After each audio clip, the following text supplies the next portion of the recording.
Unacademy. Let's crack it.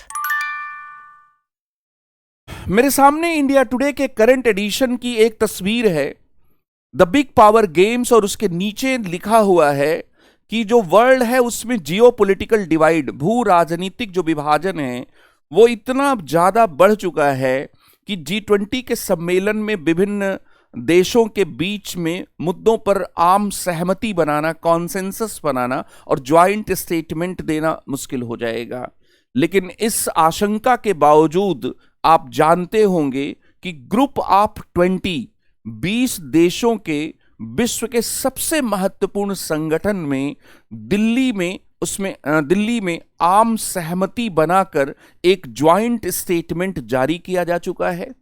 और इन दोनों महानुभावों, रूस के राष्ट्रपति व्लादिमीर पुतिन और चीन के राष्ट्रपति शी जिनपिंग के नहीं आने के बावजूद भी हम ये कह सकते हैं कि ये सम्मेलन जो ग्रुप ऑफ 20 कंट्रीज का है वो अपनी सफलता की एक नई गाथा लिख चुका है। आइए समझते हैं कि G20 क्या है और G20 सम्मेलन में दिल्ली घोषणा पत्र में आखिर कौन सी ऐसी बातें हैं जिसको लेकर अखबारों की सुर्खियों से लेकर अलग अलग लोग जो है गुणगान कर रहे हैं कि भारत ने ये बहुत ही महत्वपूर्ण सफलता हासिल की है और अंतर्राष्ट्रीय स्तर पर भारत ने अपनी नेतृत्व क्षमता और कूटनीतिक जो उसकी जो क्षमता है दोनों को प्रदर्शित किया है। बच्चों, G20 1999 में सेटअप किया गया एक संगठन था जब एशियन फाइनेंशियल क्राइसिस जो थी वो ट्रिगर कर रही थी। 1999 के बाद 2008 में जो G20 था उसको फाइनेंस मिनिस्टर्स की मीटिंग से एलिवेट करके उसको शिखर सम्मेलन अर्थात एक ऐसे सम्मेलन के रूप में बदल दिया गया जिसमें देशों के हेड ऑफ द स्टेट और हेड ऑफ गवर्नमेंट क्या है शामिल होने लगे। और दरअसल विश्व में जो महत्वपूर्ण आर्थिक मुद्दे थे उन महत्वपूर्ण आर्थिक मुद्दों का समाधान खोजने लगे, उस पर आम सहमति बनाने लगे। संयुक्त राष्ट्र संघ की विफलताओं के बावजूद, अंतर्राष्ट्रीय स्तर पर उसकी बहुत बड़ी विफलता के बावजूद G20 दुनिया के ऐसे संगठनों में रहा है जो बहुत सफल रहा है। जिस संगठन की स्थापना या जिस संगठन में शिखर स्तर के नेताओं का जो मेलजोल है, जिस संगठन में 2008 से शुरू हुआ हो और उस संगठन ने कई महत्वपूर्ण चीजों पर अगर सहमति बनाकर इस विश्व व्यवस्था में उभरने वाली समस्याओं का समाधान किया हो तो ऐसे संगठन को सफल संगठन कहा जा सकता है।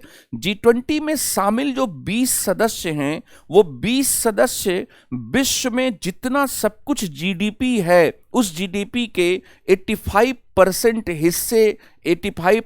हिस्से की भागीदारी करते हैं।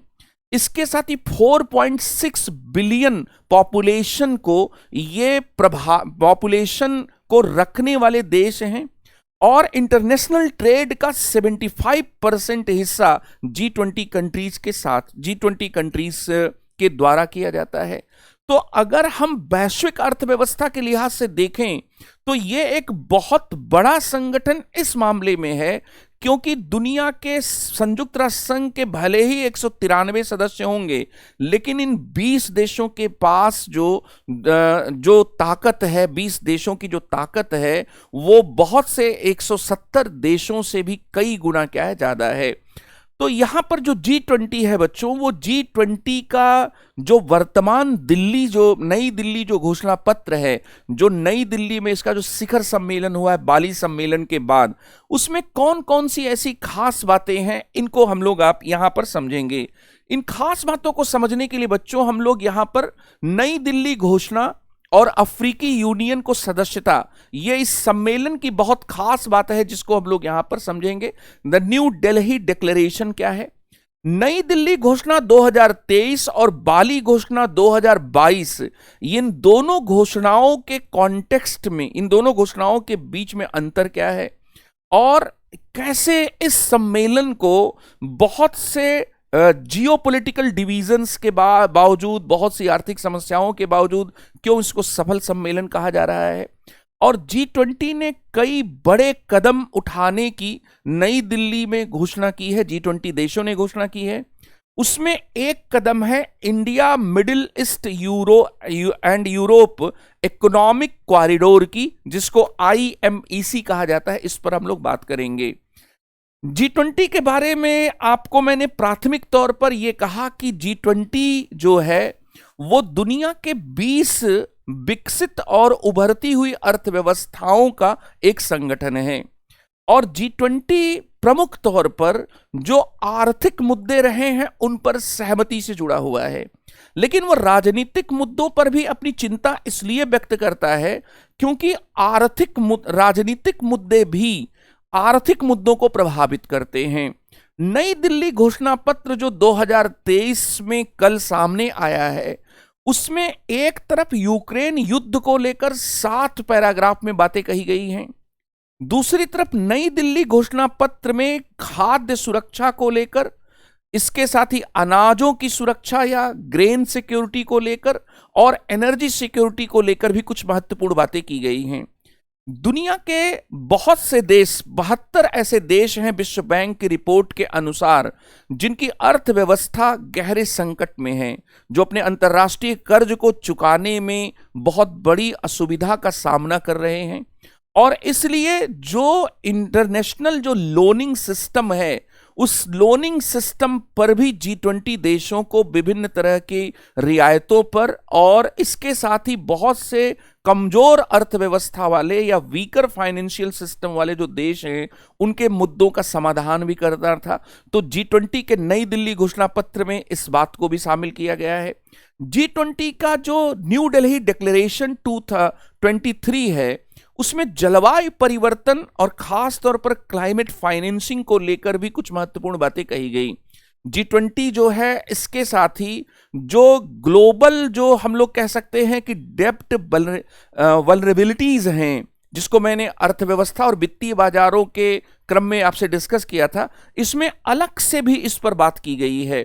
दरअसल 2 तरह के मुद्दों को अलग अलग से लिया गया है। एक जो बहुपक्षीय जो मल्टीलैटरल जो बैंकिंग इंस्टीट्यूशंस हैं, तो या डेवलपमेंट जो बैंक्स हैं, उनके बारे में भी क्या है बात की गई है। और इसके साथ ही जो विश्व स्तर पर 72 से ज्यादा देशों की अर्थव्यवस्थाएं, जो मिडिल साइज इकोनॉमीज हैं, जो कोरोना के बाद संकट का सामना कर रही हैं, अंतर्राष्ट्रीय कर्जों को चुकाने के संदर्भ में संकट का सामना कर रही हैं, उनके बारे में भी इसमें बात की गई है। और इसमें हेल्थ इशू पर भी क्या बात की गई है। तो नई दिल्ली घोषणा पत्र के विभिन्न बातों को आपको जानना समझना जरूरी है। लेकिन इसमें सबसे महत्वपूर्ण बात है बच्चों कि G20 अब G21 हो गया। दरअसल G20 में अभी तक 20 सदस्य थे, इसलिए इसे ग्रुप 20 कहा जाता है। और इसमें जो 20 सदस्य थे, उसमें 10 ऐसे सदस्य थे जिनको हम विकसित देश कहते हैं। उसमें यूरोपीय यूनियन सदस्य, एक सदस्य नहीं बल्कि विभिन्न यूरोपीय देशों का एक संगठन है। जो 10 प्रमुख विकसित देश हैं, इसके साथ ही G20 में 10 उभरती हुई अर्थव्यवस्थाओं को भी शामिल किया गया। कुल मिलाकर विश्व की जो 20 सबसे सर्वाधिक प्रमुख अर्थव्यवस्थाएं हैं, उन प्रमुख अर्थव्यवस्थाओं का ये संगठन है। लेकिन नई दिल्ली शिखर सम्मेलन 23 में इसमें एक 21वां सदस्य भी जोड़ा गया, और ये नया 21वां सदस्य इसका स्थायी सदस्य होगा, और वह अफ्रीकी यूनियन होगा, जो 55 देशों का एक संगठन है। दरअसल इसमें जो पहले जो 20 सदस्य थे, उसमें ऑस्ट्रेलिया के साथ कनाडा, जर्मनी, यूरोपीय यूनियन, फ्रांस, इटली, जापान, दक्षिण कोरिया, यूएसए और यूके, अमेरिका और यूनाइटेड किंगडम, ये 10 विकसित अर्थव्यवस्थाएं इसमें थीं। इन 10 विकसित अर्थव्यवस्थाओं के साथ साथ बच्चों, यहां पर 10 उभरती हुई अर्थव्यवस्थाएं, इमर्जिंग इकोनॉमीज भी हैं। अर्जेंटीना, ब्राजील, चीन, भारत, ये 4 हुए। इसके साथ ही इंडोनेशिया, रूस, तुर्की, सऊदी अरब, दक्षिण अफ्रीका और मैक्सिको, ये 10 उभरती हुई अर्थव्यवस्थाएं। इसमें एक 21वां सदस्य 55 देशों का संगठन अफ्रीकी यूनियन क्या शामिल हो गया। और ये एक बहुत महत्वपूर्ण बात है इंडिया के कंट्रीब्यूशन के लिहाज से। इंडिया के कंट्रीब्यूशन के लिहाज से इसलिए महत्वपूर्ण बात है क्योंकि भारत जो है वो जो दक्षिणी गोलार्ध के ऑस्ट्रेलिया न्यूजीलैंड को छोड़कर जो उभरती हुई अर्थव्यवस्थाएं हैं, चाहे वो अफ्रीकी महाद्वीप की हो या फिर दक्षिण अमेरिका महाद्वीप की हो, उन उभरती हुई अर्थव्यवस्थाओं का एक नेतृत्वकारी देश के रूप में अपनी भूमिका को निर्धारित करना चाहता है। और जैसे भारत पहले से ही नॉन अलाइन मूवमेंट को भी लीड करता रहा है, भारत ने संयुक्त राष्ट्र संघ में ग्रुप 77 जो बना था, उस ग्रुप 77 में भी एक मेजर आइडियोलॉग कंट्री की भूमिका अदा कर रहा था। तो अब चूंकि सोवियत संघ के 1991 में विघटन के बाद दुनिया में ये जो फर्स्ट वर्ल्ड, सेकेंड वर्ल्ड और थर्ड वर्ल्ड, प्रथम विश्व के देश, द्वितीय विश्व के देश और तृतीय विश्व के देश का जो एक वर्गीकरण है, वो वर्गीकरण अब क्या है, प्रासंगिक नहीं रह गया, क्योंकि एक तरह से जो दूसरा विश्व है सोवियत संघ के नेतृत्व में जो था, वो दूसरा विश्व बचा ही नहीं। तो दरअसल धीरे धीरे तीसरी दुनिया के देशों के बजाय अब वैश्विक दक्षिण शब्द प्रयोग होने लगा। तो ऑस्ट्रेलिया और न्यूजीलैंड भी दक्षिणी गोलार्ध के देश हैं, लेकिन वे वैश्विक दक्षिण में शामिल नहीं हैं। इसका मतलब कि हम इसे नितांत एक भौगोलिक क्या है वर्गीकरण नहीं कर सकते। मोटे तौर पर दक्षिणी गोलार्ध के वे देश शामिल हैं जो विकासशील देश हैं, अफ्रीका महाद्वीप के देश, अमेरिका के दक्षिणी अमेरिका महाद्वीप के जो देश हैं, और भारत और चीन जैसी इसमें अर्थव्यवस्थाएं भी शामिल हैं। ये जो वैश्विक दक्षिण है, इस वैश्विक दक्षिण को लेकर जब से अफ्रीका महाद्वीप को कल से जब से G20 में एक सदस्य के रूप में शामिल किया गया है, और इनफैक्ट जो G20 है वो G21 हो चुका है, तब से ये बात क्या है कही जा रही है कि ये भारत के लिए इसलिए बहुत महत्वपूर्ण है क्योंकि ग्लोबल साउथ जिसको हम कहते हैं, एक रीजनल साउथ भी है। रीजनल साउथ का मतलब यह है कि आप किसी दक्षिणी गोलार्ध के देशों के संगठन की बात करें, लेकिन जो क्षेत्रीय संगठन है, जैसे एशिया में अगर आप कहते हैं कि साउथ एशिया की बात करें, तो साउथ एशिया रीजनल साउथ होगा, ठीक है। लेकिन अगर आप उसके साथ अफ्रीका को जोड़ दें तो वो रीजनल साउथ नहीं रहा, क्योंकि इसमें दो रीजन आ गए। इसलिए ग्लोबल साउथ का जो एक तरह से हम कह सकते हैं कि उसको नेतृत्व करने की भारत की जो महत्वाकांक्षा रही है, वो महत्वाकांक्षा इससे कहीं ना कहीं पुष्ट होती है। और जनवरी में 2023 जनवरी में नई दिल्ली में एक सम्मेलन मोदी जी ने बुलाया था। उस सम्मेलन का नाम था वॉइस ऑफ ग्लोबल साउथ। ये सम्मेलन फिजिकल या 1-to-1 मीटिंग वाला सम्मेलन नहीं था, ये वर्चुअल मीटिंग थी। इसमें अफ्रीकी यूनियन को शामिल करने का विचार सबसे पहले क्या है, इस सम्मेलन में उठाया गया। और इस सम्मेलन में उठाए जाने के बाद चूंकि भारत इस साल G20 की अध्यक्षता करने वाला देश था, तो भारत ने एक अध्यक्ष देश होने के साथ ही ये कदम उठाया कि जून 2023 में भारत के प्रधानमंत्री नरेंद्र मोदी ने G20 देशों के नेताओं को पत्र लिखा कि दिल्ली सम्मेलन में अफ्रीकी यूनियन को पूर्ण सदस्यता दिया जाए। इस पत्र के बाद अमेरिका और फ्रांस ने तुरंत इसको समर्थन दिया, और इसका महत्व यह है कि भारत जो है वो वैश्विक दक्षिण, खास तौर पर अफ्रीकी जो महाद्वीप के जो देश हैं, उन महाद्वीप के देशों का नेतृत्व करने वाले एक देश के रूप में इस सम्मेलन में स्पष्ट रूप से सामने आया। दरअसल एक बहुत जबरदस्त किताब है बच्चों भारत की विदेश नीति को समझने के लिए, और उस किताब का नाम है उस किताब के लेखक का नाम है बच्चों डेविड मैलोन। ये किताब है बच्चों डज द एलिफेंट डांस। बड़े ही इंटरेस्टिंग वे में डेविड मैलोन ने इसमें इंडिया की फॉरेन पॉलिसी को एनालाइज किया है और बहुत क्रिटिकल इवैल्यूएशन भी किया है। तो उसमें बड़े दिलचस्प तरीके से वे कहते हैं कि क्या एक एलिफेंट जो है वो एक एलिफेंट दरअसल एक माउंटेन को शेयर कर सकता है, या हम इसको ऐसे कहें कि can two elephant share a mountain? दो हाथी क्या है, वो एक जो है एक पर्वत को क्या साझा कर सकते हैं? दो टाइगर जो है वो क्या एक साथ एक जगह पर रह सकते हैं? ये भारत और चीन के संबंधों को लेकर है कि हिमालय के दो पड़ोसी हैं, एक भारत है, दूसरा चीन है। दोनों को अपनी भारी आबादी की जीवन पद्धति को बेहतर बनाने के लिए दुनिया के संसाधनों की, दुनिया के तांबे की, अभ्रक की, दुनिया के पेट्रोलियम की, दुनिया के कोयले की क्या तलाश है। और दोनों अपने इस जरूरत को पूरा करने के लिए अफ्रीका महाद्वीप की तरफ क्या है बहुत ध्यान से देखते हैं, और दोनों अफ्रीका में अपने आउटरीच को बढ़ाना चाहते हैं। तो भारत और चीन के बीच में केवल बॉर्डर डिस्प्यूट ही नहीं है, भारत और चीन के बीच में दरअसल इकोनॉमिक भी एक राइवलरी है।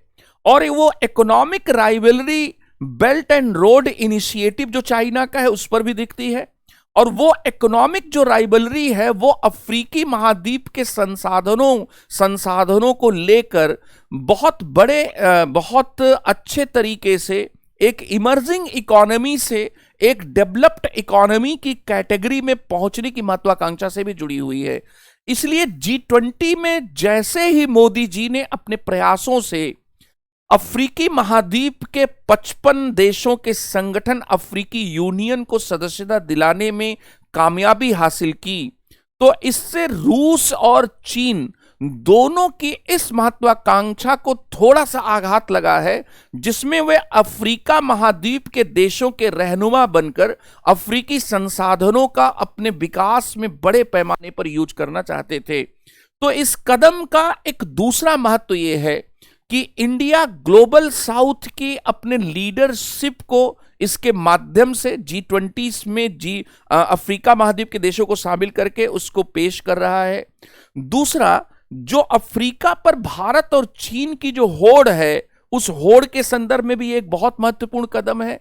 तीसरी बात यह है कि आज दुनिया को नियमित करने वाली जो वैश्विक संस्थाएं हैं, जो ग्लोबल इंस्टीट्यूशन है जैसे संयुक्त राष्ट्र संघ, उन वैश्विक संस्थाओं को फिर से गढ़ने की आवश्यकता महसूस हो रही है, और वे जिन उद्देश्यों के लिए बनाई गई थी उन उद्देश्यों को वो पूरा नहीं कर पा रही हैं। तो जब हम संयुक्त राष्ट्र संघ के सुधार की बात करते हैं, तो सुधार में एक सुझाव दिया जाता है, ग्रुप 4 एक संगठन है 4 देशों का जिसमें भारत भी शामिल है, कि भारत को भी संयुक्त राष्ट्र संघ की सुरक्षा परिषद में वीटो पावर के साथ स्थायी सदस्यता मिले। ये कहा जा रहा है कि अफ्रीकी महाद्वीप के लिए जो भारत ने G20 से उनकी भागीदारी को सुनिश्चित करने का जो काम किया, उनके प्रतिनिधित्व को जो सुनिश्चित करने का काम किया है, इससे भारत को भविष्य में यूनाइटेड नेशंस सिक्योरिटी काउंसिल में भी स्थायी सीट के समर्थन में मदद क्या है मिल सकती है। यह है बच्चों G20 से G21 तक के उस सफर के बारे में, जिसमें अफ्रीकी यूनियन के शामिल होने के बाद अब इस संगठन का औपचारिक नाम G21 हो जाएगा। तो एक तो बच्चों यहां पर यह बात आपको समझना है, G21 के इस पूरे विचार के साथ साथ G21 के बारे में या G20 के बारे में आपने 2-3 दिन पहले जब, या 1 हफ्ते पहले जब शी जिनपिंग ने भारत आने से मना किया था, तो चाइना की तरफ से 2 टेक्निकल पॉइंट्स क्या उठाए गए। चाइना ने एक तो ये कहा कि वसुधैव कुटुंबकम जो है उसका सटीक जो हिंदी अनुवाद होगा, वो सटीक हिंदी अनुवाद ये होगा कि पूरा विश्व जो है वो एक परिवार के समान है। लेकिन भारत ने उसका अनुवाद करते हुए ये कहा कि ये वन अर्थ है, वन फैमिली है और वन फ्यूचर है। मतलब जो वसुधैव कुटुंबकम के साथ का जो अनुवाद किया गया वो एक पृथ्वी, एक परिवार और एक भविष्य के रूप में किया गया, जिस पर चीन ने आपत्ति बताई। इसके साथ ही चीन का यह भी कहना था कि इंडिया ने जो G20 का जो स्लोगन ये दिया, one earth one family one future, वो उनके बीआरआई के बेल्ट एंड रोड इनिशिएटिव जो है वो चीन की एक बुनियादी ढांचे संबंधी परियोजना है, जिस परियोजना में वो चीन एशिया और अफ्रीका के विभिन्न देशों में बुनियादी ढांचे का, जैसे सड़क का, पोर्ट का, इन सब का विकास कर रहा है। और ये परियोजना शी जिनपिंग की बहुत महत्वाकांक्षी परियोजना है, जो 2014 में जिस परियोजना को शुरू किया गया, जिसमें भारत शामिल नहीं है। तो चीन का यह कहना था कि दरअसल जो ये one belt one road initiative था, उसी का भारत ने क्या नकल किया है। आज के दैनिक जागरण राष्ट्रीय संस्करण में एक खबर आई है कि चीन का यह कहना है कि भारत G20 जैसे संगठन का इस्तेमाल अपने राष्ट्रीय हितों की या अपने हितों की पूर्ति के लिए क्या कर रहा है। तो चीन ने न केवल वो सम्मेलन में उनके राष्ट्रपति आने से उन्होंने न केवल दूरी बनाई, बल्कि चीन ने यहां पर क्या है कि कुछ तकनीकी आपत्तियां भी दर्ज की। आप जानते होंगे कि चीन ने अभी कुछ दिनों पहले ही एक अरुणाचल प्रदेश और अक्साई चीन जैसे राज्य और भूभाग को अपने देश के भीतर शामिल करने वाला एक मैप पब्लिश किया था। और इसके साथ ही चीन को भारत का यह रवैया पसंद नहीं आ रहा है कि भारत जो इस बात पर बल देता है कि जब तक बॉर्डर डिस्प्यूट को रिजॉल्व नहीं किया जाएगा, जब तक डेप्सांग और डेमचोक में जो चीन और भारत की जो लाखों सेनाएं सरहद पर लगी हुई हैं, जब तक वो सेनाएं जो हैं वो अपने अपने बैरकों में वापस नहीं आती हैं, तब तक द्विपक्षीय मुद्दों पर कोई बातचीत नहीं होगी। चीन को भारत का यह रवैया भी पसंद नहीं आ रहा है। तो आप देखेंगे कि G20 को चीन ने किस तरह से उस पर कुछ तकनीकी आपत्तियां उठाकर, उस पर अपनी द्विपक्षीय असहमतियों को आधार बनाकर किस तरह से उसने क्या है G20 के सम्मेलन को हल्का बनाने की कोशिश की। लेकिन इसके बावजूद G20 में ये जो स्लोगन था, इस स्लोगन को आप गौर से जब अखबारों को पढ़ेंगे तो कुछ महत्वपूर्ण बातों से जोड़ा भी गया। जैसे इसमें स्लोगन था वन अर्थ, तो हमारी पृथ्वी का जो जलवायु है उस जलवायु को सुरक्षित रखना, जलवायु परिवर्तन की समस्याओं का सामना करना, यह हमारा बहुत बड़ा क्या है लक्ष्य है। तो यहां पर क्लाइमेट फाइनेंस को वन अर्थ में रखा गया। हमारे प्रधानमंत्री मोदी जी का एक महत्वाकांक्षी और बड़ा ही पसंदीदा उनका क्या है प्रोजेक्ट आप कह सकते हैं, वो है लाइफ का फुल फॉर्म है life style for sustainable development. China इसको भी पसंद नहीं करता है। इसके साथ ही आप जानते होंगे कि संयुक्त राष्ट्र संघ के सस्टेनेबल डेवलपमेंट गोल्स हैं। उस सस्टेनेबल डेवलपमेंट गोल्स में बच्चों आप भूख को कम करने, गरीबी को कम करने, इसके साथ ही शिक्षा को सब तक पहुंचाए जाने, स्वास्थ्य को ठीक करने, इन सब लक्ष्यों को हासिल करने की बात की गई है। तो अगर हम ये मानते हैं कि पूरी पृथ्वी एक परिवार है, तो जो ग्लोबल साउथ के जो देश हैं, उन ग्लोबल साउथ के देशों में जो सस्टेनेबल डेवलपमेंट गोल्स हैं, चाहे वो कुपोषण को कम करने से हो, भूख को हटाने से हो, गरीबी को कम करने से हो, शिक्षा को सब तक पहुंचाने से हो, उस पर जो बाधा सामने आई है, और वो बाधा जो कोरोना की महामारी आई उसकी वजह से सामने आई। रूस यूक्रेन युद्ध की वजह से अनाज वगैरह अफ्रीका महाद्वीप के कई देशों में नहीं पहुंच रहा है, और अफ्रीका के लिए खाद्य सुरक्षा एक बहुत बड़ा मुद्दा है। तो अगर आप वन फैमिली की बात करते हैं तो प्रोग्रेस ऑफ एसडीजीज को, जो सस्टेनेबल डेवलपमेंट गोल्स हैं, उनको भी ध्यान में रखें।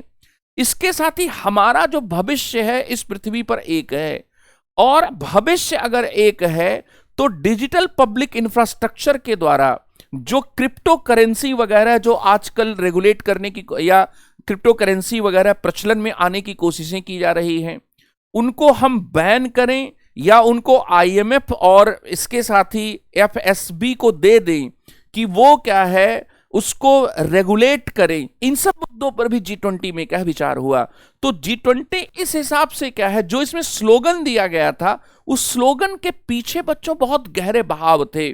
अब हम लोग यहां पर इसके साथ इस बात को भी समझें कि भारत को अफ्रीका महाद्वीप के 55 देशों के संगठन एयू को, अफ्रीकी यूनियन को अस्थायी सदस्यता दिलाने में पहल करने और सफलतापूर्ण एक भूमिका अदा करने के संदर्भ में ही भारत की प्रशंसा नहीं हो रही है, बल्कि भारत ने जो अभी दिल्ली में किया है उसमें और भी कई ऐसे मुद्दे थे जो अफ्रीका महाद्वीप के देशों के साथ साथ जो जितने भी ऐसे देश हैं जो उभरती हुई अर्थव्यवस्था हैं, जो किसी वजह से कोरोना की महामारी से परेशान हैं, उनके संदर्भ में भारत ने भी बहुत महत्वपूर्ण भूमिका अदा की है।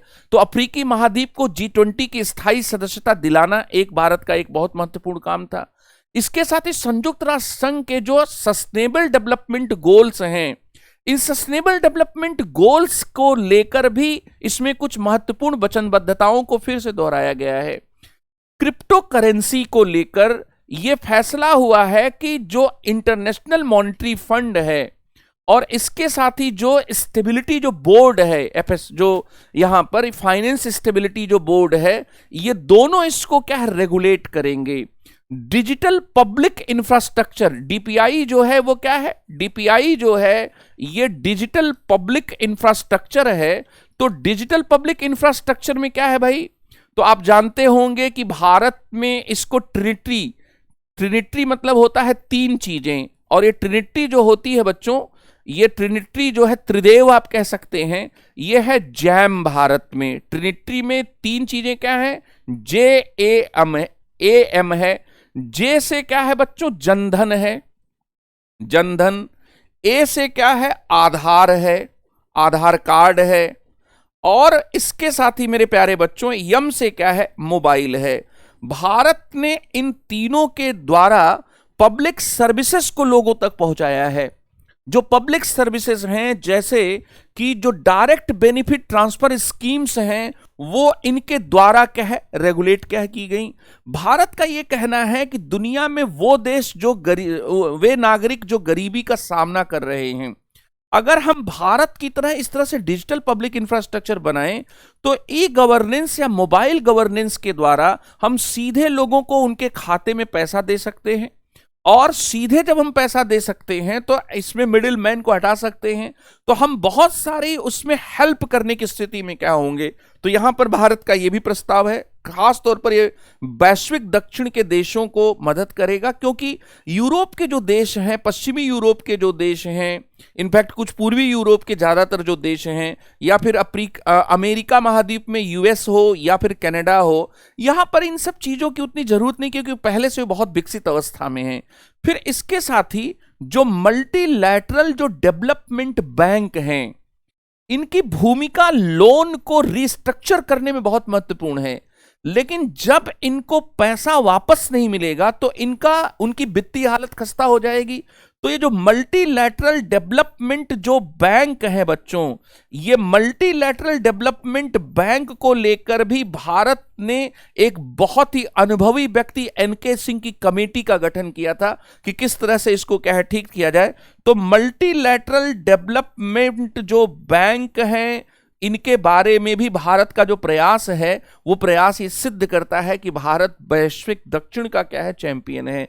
इसके साथ ही मेरे प्यारे बच्चों यहां पर कि जो बाली घोषणा हुई थी 2022 में इंडोनेशिया में, और जो नई दिल्ली घोषणा कल हुई है 2023 में, तो नई दिल्ली घोषणा में यूक्रेन युद्ध को लेकर जो बातें कही गई, चूंकि ये खतरा मंडरा रहा था कि जो यूक्रेन युद्ध है उस पर लोगों के, अपने देशों के अपने अलग अलग विचार हैं, और यूक्रेन युद्ध पर बाली डिक्लेरेशन के बाद जिस प्रकार से चाइना रूस का जो ग्रुप था, वो ग्रुप जिस प्रकार से अंतर्राष्ट्रीय मंचों पर विरोध कर रहा था, और जिस प्रकार से ब्रिक्स में, एससीओ में कॉन्सेंसस की कमी दिखाई पड़ रही थी, तो एक खतरा मंडरा रहा था। और वो खतरा क्या था कि दुनिया के 20 देशों को आप नई दिल्ली प्रगति मैदान में, भारत मंडपम में आपने बुला लिया, और बुलाने के बाद उन्होंने नटराज की मूर्ति देखी और अच्छे अच्छे शाकाहारी व्यंजनों को उन्होंने क्या है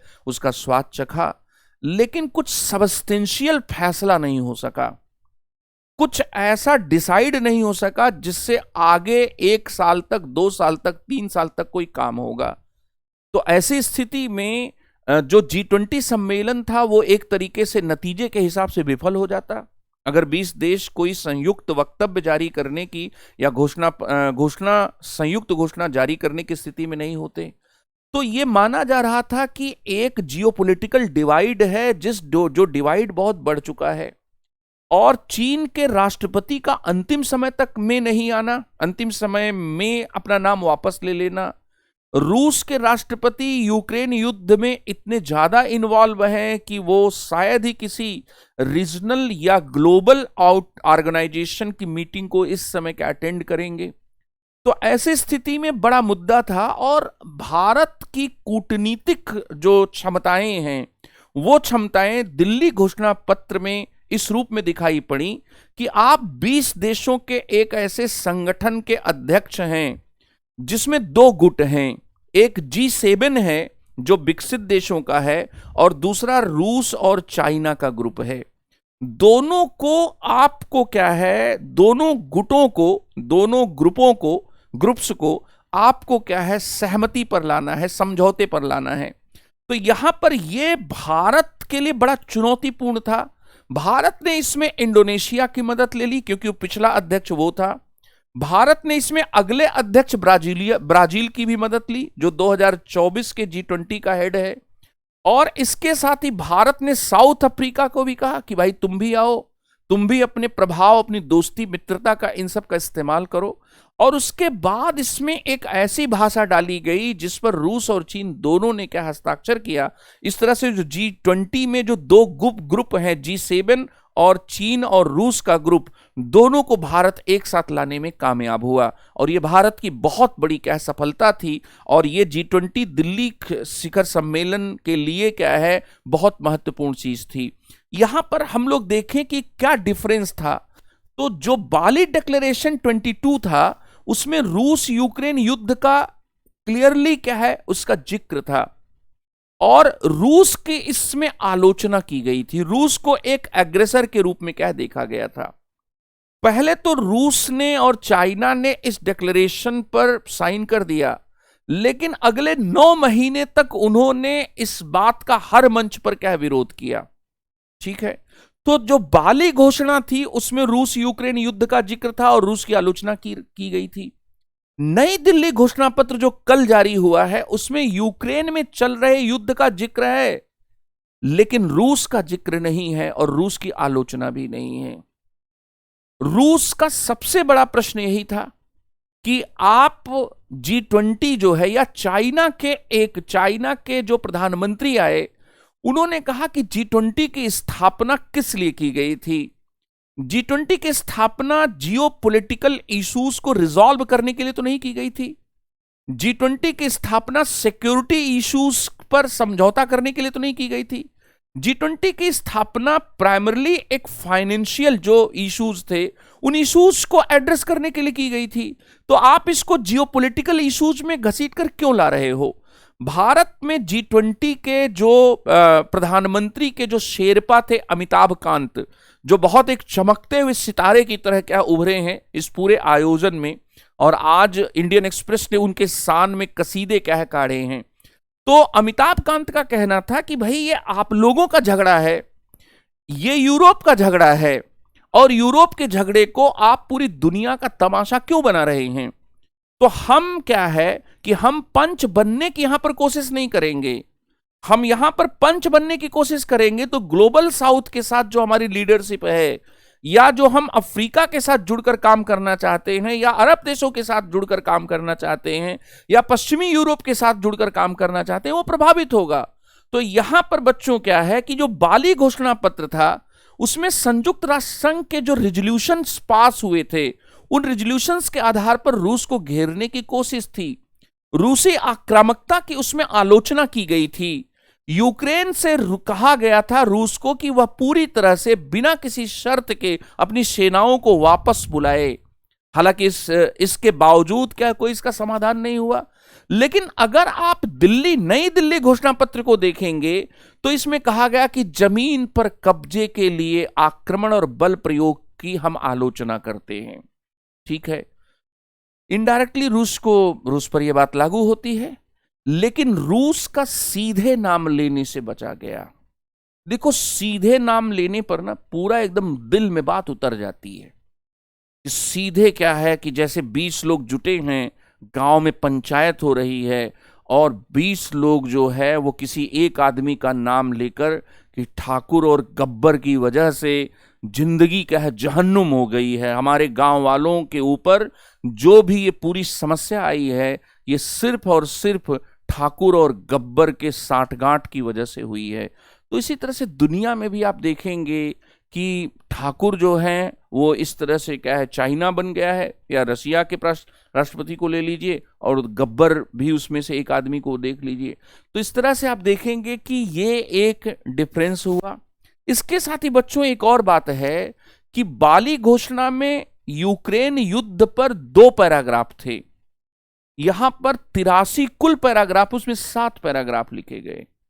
क्योंकि युद्ध जो है, युद्ध हमेशा क्या है उद्देश्यों की वजह से याद नहीं किया जाता, युद्ध उसके नतीजों की वजह से याद किया जाता है। किसी बहुत बड़े आदमी ने कहा है कि युद्ध कभी भी अपने उद्देश्यों के लिए ही याद नहीं किए जाते, युद्ध से जो नतीजे पैदा होते हैं उनके लिए याद किए जाते हैं। पेट्रोलियम की कीमतों में इजाफा हो रहा है, गेहूं, चावल, दाल, दूसरे जो अनाज हैं उनके कीमतों में भी इजाफा हो रहा है, महंगाई बढ़ रही है। तो ये सब चीजें क्या है हो रही हैं। यहां पर ब्लैक सी इनिशिएटिव क्या है उसकी चर्चा हुई, और ब्लैक सी इनिशिएटिव के तहत ये कहा गया कि रूस जो है इसमें जो जैसे खाद्य वाली चीजें हैं, अनाज वगैरह हैं, उनको एक्सपोर्ट करना चाहे तो उस पर कोई रोक नहीं होगी।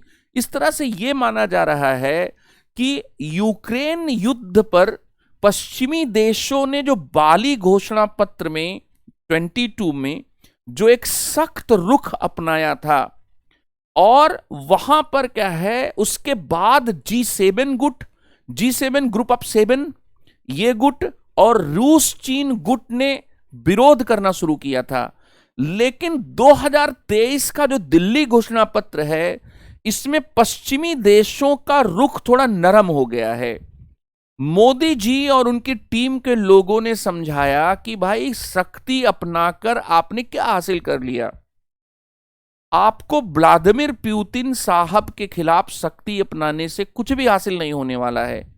क्योंकि ये कहने के बावजूद भी कि वर्तमान समय युद्ध का समय नहीं है, इसके बावजूद वे इस पर उतारू हैं। और चीन भी कम नहीं है, वो भी तो मैप जारी कर रहा है ना, और केवल भारत के हिस्सों को नहीं बाकी हिस्सों को भी दिखा रहा है। तो पश्चिमी देशों के नरम रुख को इसमें नई दिल्ली घोषणा पत्र में कुछ लोग देख रहे हैं। रूस का जिक्र नहीं होना, कुछ लोग इसको रूस की जीत के रूप में देख रहे हैं। यूक्रेन के बारे में अभी बीबीसी में कुछ देर पहले मैंने पढ़ा कि यूक्रेन दिल्ली घोषणा पत्र से बहुत संतुष्ट नहीं है। उसका कहना है कि आपने यूक्रेन के खिलाफ रूस की आक्रामकता और रूस के युद्ध को आपने यूक्रेन पर युद्ध बनाकर छोड़ दिया, और उसमें से कुछ चीजें रूस पर जोड़ दी। आपने ये कर दिया कि जैसे गांव में जो बहुत दबंग आदमी होता था वो कमजोर आदमी को मारता भी था और बोलता था कि अगर रोए ने तो और मारूंगा, यही बात आपने कर दी। तो यूक्रेन दिल्ली घोषणा पत्र से खुश नहीं है, लेकिन फिर भी पश्चिमी देशों में जैसे ऋषि सुनक साहब हमारे हैं, उन्होंने बड़ी भूरी भूरी मुक्त कंठ से दिल्ली घोषणा पत्र की प्रशंसा की। उन्होंने कहा कि क्या सख्त भाषा अपनाई गई है। संयुक्त राष्ट्र संघ के माध्यम से नई दिल्ली घोषणा पत्र जो है वो ये भी कहता है कि अगर आपने परमाणु हमले वगैरह की चेतावनी दी तो ये भी ठीक नहीं होगा। तो कुल मिलाकर बच्चों एक ये भी अंतर है कि दिल्ली घोषणा पत्र में पश्चिमी देशों का नरक रूप आप देख सकते हैं। इसके साथ ही जो एक डिवाइड था G7 गुट और रूस चीन गुट के साथ, उस डिवाइड को भी आप देख सकते। चीन ने G20 को, चीन का ये कहना है कि G20 को आप इकोनॉमिक इश्यूज पर ही कह देखिए, ये कोई जियोपॉलिटिकल और सिक्योरिटी इश्यूज को हैंडल करने वाला देश नहीं है। लेकिन जो इसके विरोधी हैं वो ये कहते हैं कि भाई आर्थिक मुद्दे भी तो राजनीतिक चीजों से प्रभावित होते हैं। अगर रूस और यूक्रेन में जियोपॉलिटिकल इश्यूज के वजह से भी अगर कोई युद्ध चल रहा है तो उस युद्ध से प्रभाव तो आर्थिक क्षेत्रों पर भी पड़ेगा।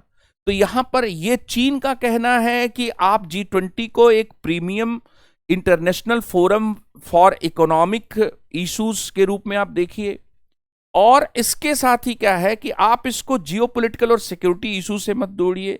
लेकिन दूसरी तरफ क्या है कि दूसरे तरफ यह भी काउंटर किया जा रहा है कि भाई इसको इस तरीके से इतने लिमिट में क्या नहीं देखा जा सकता। लेकिन जैसा मैंने आपको बताया कि भारत, ब्राजील, दक्षिण अफ्रीका और इंडोनेशिया, इन 4 देशों और इनके पूरे जो राजनयिक थे, हमारे देश के बहुत से इंडियन फॉरेन सर्विस के जो ऑफिसर थे, उन्होंने इंश्योर किया कि G7 गुट और चीन रूस गुट ये G20 को अपने विरोधाभासों की वजह से, अपनी प्रतिद्वंदिताओं और महत्वाकांक्षाओं की वजह से और एक नए प्रकार के शीत युद्ध की वजह से G20 में बाकी देशों के बीच में सहमति बनाकर जो भविष्य में काम होने वाला है उसको चौपट न कर दे। इसलिए नई दिल्ली घोषणा पत्र एक क्या है कि जैसे मदारी होता है ना, वो एक रस्सी पर जब चलता है ना, और पतली सी रस्सी पर चलना है कि इधर भी गए तो भी गिरे और इधर भी गए तो भी गिरे।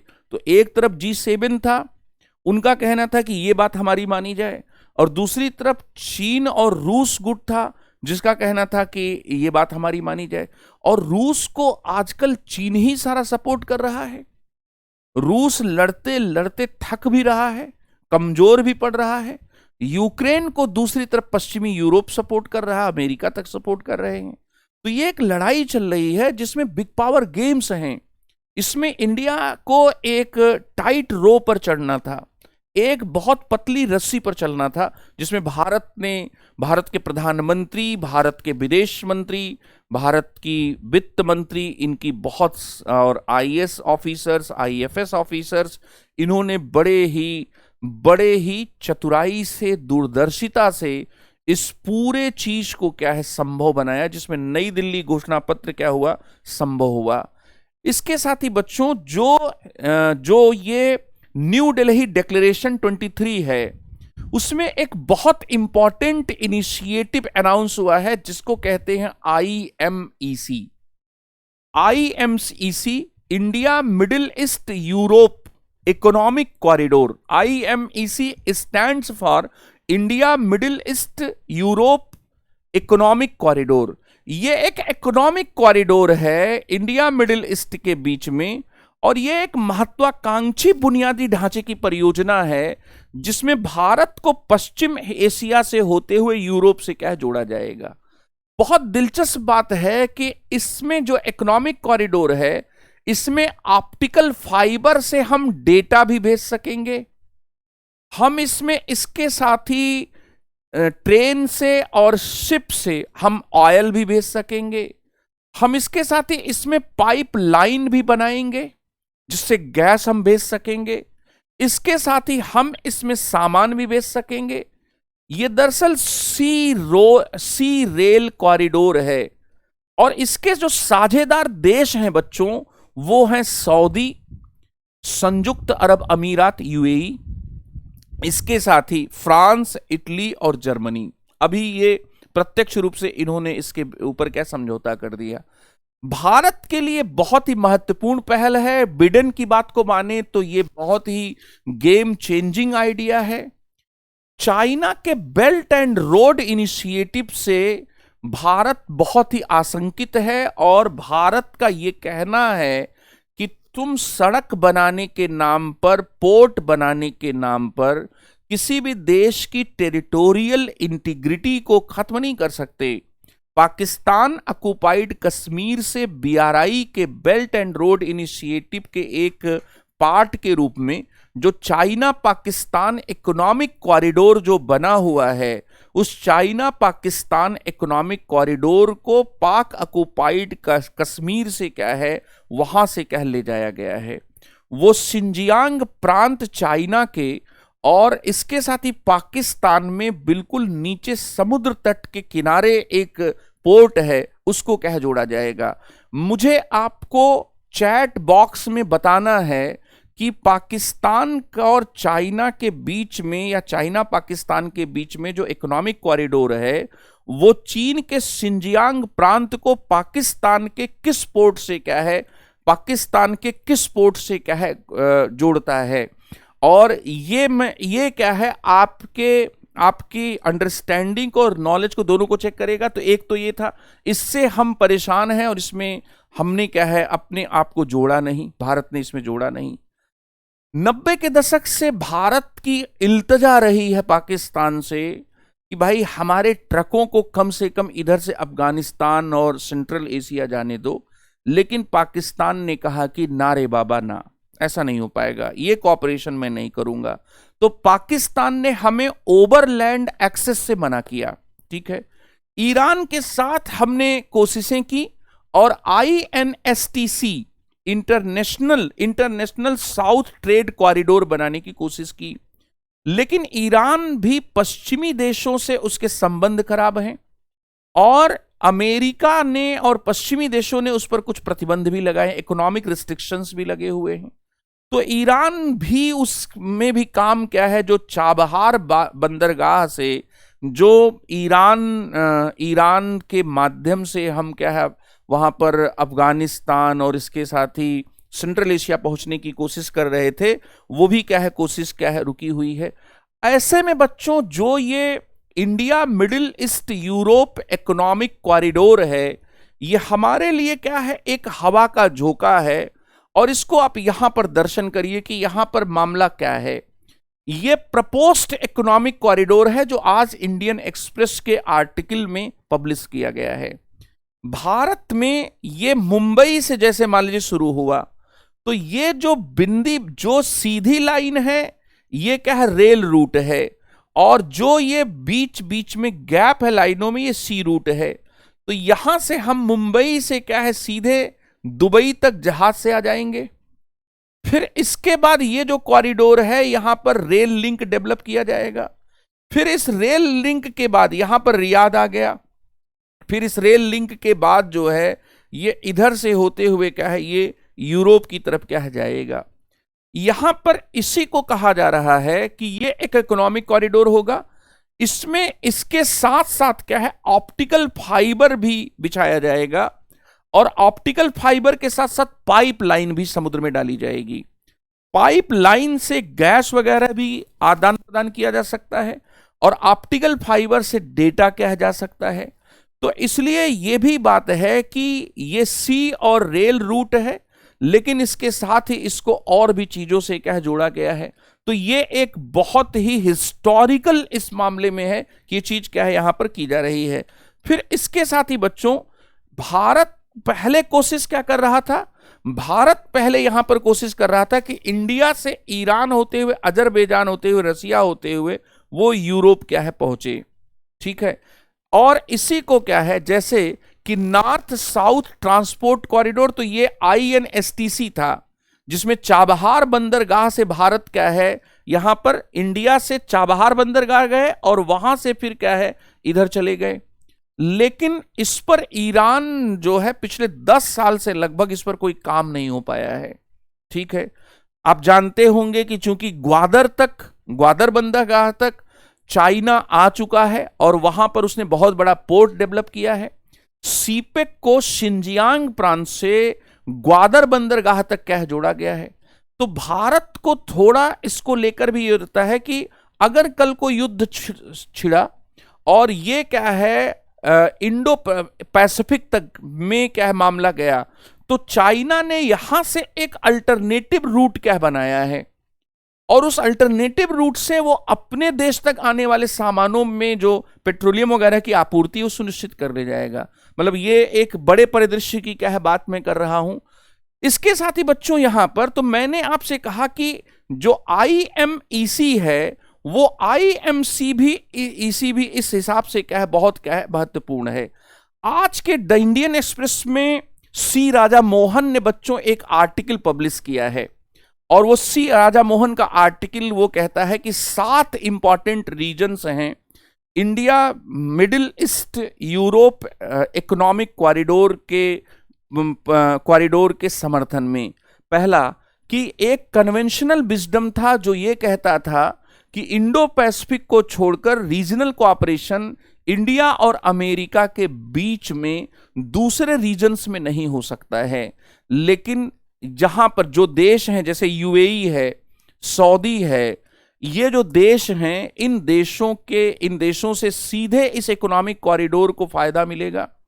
और यहां पर ये भारत अमेरिका का I2U2 के बाद एक I2U2 इंडिया, इजराइल, यूएई और यूएसए, ये चारों देशों का एक क्या है, ऑर्गेनाइजेशन है।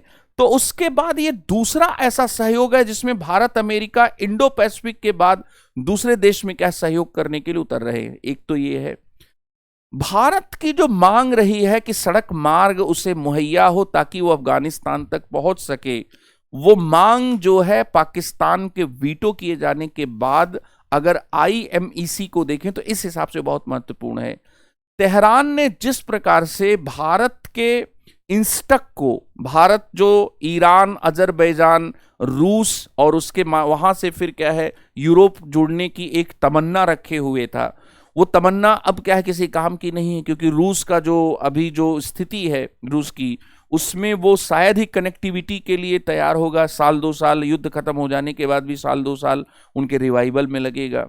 तो यहां पर यह है कि अब इसको ये माना जा रहा है कि ये परियोजना ठंडे बस्ते में गई। इस लिहाज से IMEC का बहुत क्या है महत्वपूर्ण स्थान होगा। भारत और अरब देशों का संपर्क इससे बहुत बेहतर हो जाएगा, ठीक है। और संपर्क बेहतर हो जाने से ट्रस्ट भी बिल्ड होता है, आप ये भी जानते होंगे। फिर इसके साथ ही अंतर क्षेत्रीय जो संपर्क होते हैं वो बुनियादी ढांचे को विकसित करने के साथ ही एक पीस को भी ले जाते हैं। जब आप सड़क को क्या है ऐसे जोड़ते हैं तो वहां पर वो पीस भी क्या है निर्मित होती है। BRI का, चाइना का जो बेल्ट एंड रोड इनिशिएटिव है, उसका ये नया विकल्प है। और इसके साथ ही यूरोप को बुनियादी ढांचे के विकास के लिए एक मोबिलाइजेशन मिल रहा है। यूरोपीय यूनियन ने अभी कुछ ही साल मतलब पिछले साल ही उन्होंने एक बहुत बड़ा अमाउंट अनाउंस किया था कि इंफ्रा में इसको क्या लगाएंगे। तो इन 7 वजहों से जो IMEC है वो क्या है एक बहुत महत्वपूर्ण इनिशिएटिव है। इसके साथ ही बच्चों यहां पर कि आज के इंडियन एक्सप्रेस में एक इंपॉर्टेंट क्या चीज बताई गई है जो मैंने आपको पहले डिस्कस किया था कि न्यू दिल्ली डिक्लेरेशन के मुख्य पहलू क्या हैं। यूक्रेन वार पर न्यू दिल्ली डिक्लेरेशन में कुछ महत्वपूर्ण बातें कही गई हैं। ग्रेन, फूड, एनर्जी सिक्योरिटी पर महत्वपूर्ण बातें कही गई हैं। और ऐसे किसी भी युद्ध से ऐसी कोई भी चीज करने से रोकने की बात कही गई है जो फूड सिक्योरिटी को, जो ग्रेन सिक्योरिटी को, जो एनर्जी सिक्योरिटी को प्रभावित करे। ब्लैक सी इनिशिएटिव जो है वो इसी के कॉन्टेक्स्ट में कह लिया जा रहा है। इकोनॉमीज एंड फाइनेंशियल मार्केट्स पर क्या है इसमें क्या बात की गई है। और इसमें क्या है इकोनॉमीज और फाइनेंशियल जो मार्केट्स हैं तो सेंट्रल बैंक के गवर्नर्स के साथ मिलकर दरअसल क्या है जो फाइनेंशियल मार्केट्स हैं और जो इकोनॉमीज हैं उनके लिए सुधार की बात है। एक फाइनेंशियल स्टेबिलिटी बोर्ड जो है वो क्या है पहले से ही G20 में काम करता रहा है, क्योंकि आप जानते होंगे कि जो एशियन जो इकोनॉमिक क्राइसिस थी उस समय G20 की शुरुआत हुई। तो यहां पर क्या है कि अब उसको कुछ नए काम दिए जा रहे हैं, जैसे कि क्रिप्टो करेंसी जो है उसको जो इंटरनेशनल मॉनेटरी फंड है और फाइनेंशियल जो स्टेबिलिटी बोर्ड है ये दोनों मिलकर क्या रेगुलेट करेंगे। तो ये एक इंपॉर्टेंट डिसीजन क्या इसमें लिया गया। फिर इसके साथ ही क्लाइमेट चेंज पर जो क्लाइमेट फाइनेंस है उस पर भी इसमें कुछ महत्वपूर्ण बातें क्या हुई। जो कर्जदार देश हैं और कोरोना की वजह से अपने कर्ज को नहीं चुकाने की स्थिति में फिलहाल हैं उनको थोड़ा समय देने की बात है, उसके लिए भी रिस्ट्रक्चरिंग क्या हुई। और इसके साथ ही हेल्थ को लेकर भी कि अगर कोरोना जैसी कोई महामारी भविष्य में आती है तो उस पर भी हमें तैयार रहना होगा। तो ये दिल्ली डिक्लेरेशन में बच्चों ये सारे पॉइंट्स क्या है आपको ध्यान में रखने हैं। और यहीं पर बच्चों में दैनिक जागरण का जो आज का जो एडिशन है उसमें कुछ अलग बातें हैं, जैसे आतंकवाद पर भी इसमें कुछ प्रस्ताव है। फाइनेंशियल एक्शन टास्क फोर्स जो है जो मनी लॉन्ड्रिंग और जो टेररिज्म को फाइनेंस करने वाली जो मैकेनिज्म रही है उस पर रोक लगाने से संबंधित जो काम करने वाला एक संगठन है, उस पर भी क्या है, इसमें कुछ महत्वपूर्ण घोषणाएं हैं। फिर महिलाओं और बालिकाओं पर जलवायु परिवर्तन के प्रभाव के संदर्भ में भी कुछ महत्वपूर्ण बातें हैं। राष्ट्रीय परिस्थितियों के मतलब जो ईंधन के रूप में कोयले के इस्तेमाल को कम करने की बात है, और आपने कल पढ़ा होगा कि बायोफ्यूल को क्या है, वो क्या है, ले आने की बात है। तो बायोफ्यूल से संबंधित क्या है, महत्वपूर्ण बातें हैं। तो इस तरह की बातें हैं, और जैव ईंधन पर एक नया गठबंधन बनाए जाने का इसमें प्रस्ताव किया गया है। मतलब बायोफ्यूल पर एक नए ऑर्गेनाइजेशन की क्या है, बात की गई है। तो ये है बच्चों G20 के संदर्भ में क्या है, महत्वपूर्ण बातें। और इनमें से कुछ बातें आपको इस बार के मुख्य परीक्षा के एग्जाम में क्या है, मिलेंगी। मुख्य परीक्षा का एग्जाम आईएएस का बहुत दूर नहीं, यूपीपीसीएस का भी बहुत दूर नहीं है, वहां पर ये बातें क्या है, मिलेंगी। आपको उन बातों को ध्यान में रखते हुए इसे क्या है, तैयार करना है। बहुत बहुत धन्यवाद।